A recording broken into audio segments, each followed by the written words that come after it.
Black! It's been a while since I used this music. Hey everyone, let's talk about Spider-Man again. And yeah, I know I'm a little late to this one, but cut me some slack. Money's kind of tight right now. But you don't care about that. Let's talk about the figure. Painting and sculpting on this thing is amazing. And I know on first glance it might seem like, what painting? It's just black and white. And yeah, most of it is just black and white. But if you look closely, there's subtle bludation on the whole figure, making it resemble the old comic look in the animated series. Basically, it stops it from looking too boring. But because we can't have nice things, I have a little bit of a paint mishap.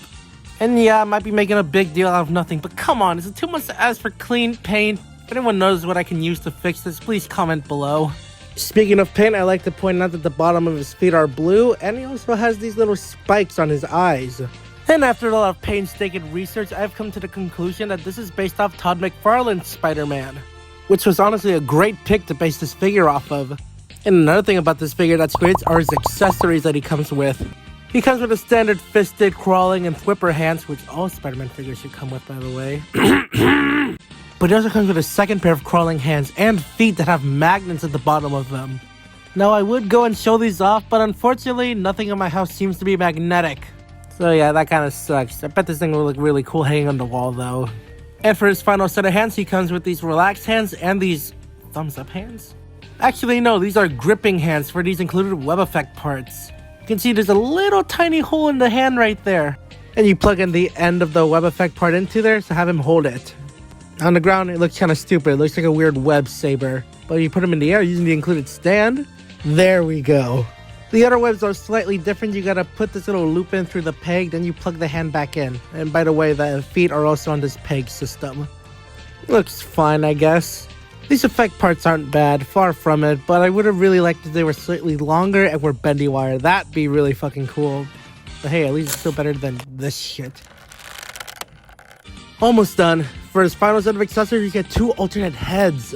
Putting them on should be no big issue. You just pop out the head from the neck joint. Yes, it's 2 separate pieces. And you just plug in the other head. First off, we get the... God fucking damn it! Why is it always the goddamn eye? If it's not this, it's a goddamn Renew Your Vows figure. Despite that, the head sculpt looks really good. It's Peter if you really pissed him off. And it's really fitting for this version of the character too. If anyone knows what kind of paint I should use, please leave it in the comments. I have paint brushes. And last but not least, we got this Peter head sculpt here. To plug it in, you gotta rip off the head and neck and attach the new ones. Unlike the other head, there seems to be no paint imperfections with this one. At least as far as I can tell. Which makes me really happy because this thing does look really good. Looks just like how he looked in the comics too.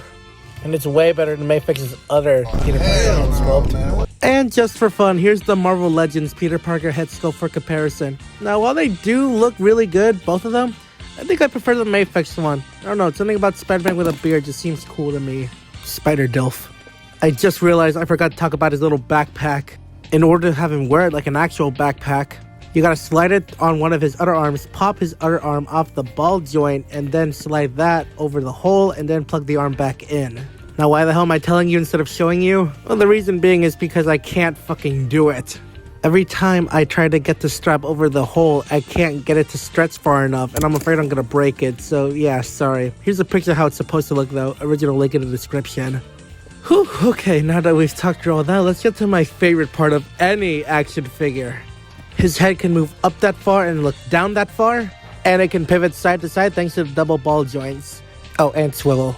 His arm moves out that far, he's got a butterfly joint, he can rotate 360, and he has a bicep swivel. He has double jointed elbows, his fists can move in and out, they can swivel, and if you rotate the peg, you can get some up and down.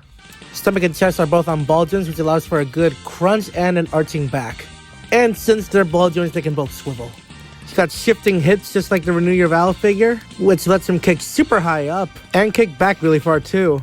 And he spreads well too. Thigh swivel, double jointed bend at the knee. His feet can move up and down, it can pivot, has a swivel, and has a toe bend as well, which is always welcomed here. Posability here is fantastic. And you can have so much fun posing him in so many different ways. Like beating the shit out of people. I love domestic violence. Size comparison. Here he is next to the Amazing Fantasy 15 Spider-Man, Marvel Legends Mary Jane, and the Amazon 3-pack Venom. They look really good together. Closing thoughts, this figure is fantastic. It's probably the best Spider-Man figure I own right now.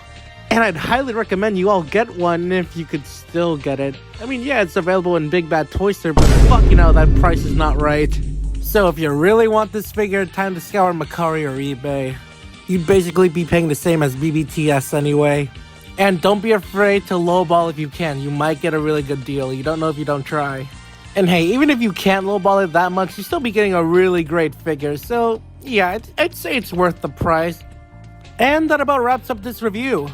Thank you all so much for watching. Please like and subscribe if you did. And I'll see you guys next time. Goodbye, everyone.